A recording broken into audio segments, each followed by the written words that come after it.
அம்மா இன்னைக்கு சமையல் பார்க்கலாமா? பாத்துடலாம்ப்பா. Christmas special. கிறிஸ்மஸ் எல்லாருக்கும் ஹாப்பி கிறிஸ்மஸ். எல்லாம் தூக்க காலத்துல இருக்கோம். நாங்கெல்லாம் கோயிலுக்கு போயிட்டு வந்த பிறகு இல்லையா, அதனால சாப்பிட்டுட்டு தூங்கணும்னு இருக்கிறோம். சாப்பிட்டுருவோம். அதுக்குள்ள என்னன்னு பார்த்துடலாமா? ஓகே. வான்கோழி குழம்பு வச்சாச்சு. முதல்ல லெக் பீஸ் வைப்போம். சரி, அப்புறம் நம்ம முட்டை பார்த்தோம்ல, வான்கோழி முட்டை. சரி, குழம்பு ஊற்றிக்கலாம்.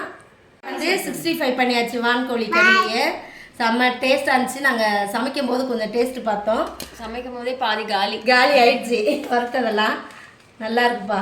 வச்சுக்கலாம். கண்டிப்பாக ரசம் தேவைப்படுது, அதனால் ரசமும் வச்சாச்சு. இதான் இன்னைக்கு நம்ம வீட்டு சமையல். இன்னைக்கு பிறந்த நாள் திருநாள் கொண்டாடுற எல்லாருக்கும் வாழ்த்துக்கள் சொல்றேன், ப்ரேயர் பண்ணிக்கிறேன். எல்லாரும் சந்தோஷமா இருங்க. இயேசு கிறிஸ்து பிறந்த நாளை இன்னைக்கு நல்லா எல்லாரும் சந்தோஷமா கொண்டாடுங்க. எல்லார் வீட்லயும் அமைதியும் மகிழ்ச்சியும் சமாதானமும் உண்டாகணும். எல்லாருக்கும் ப்ரேயர் பண்ணிக்கிறோம். இதோட அடுத்த வீடியோல பார்க்கலாம். பாய்.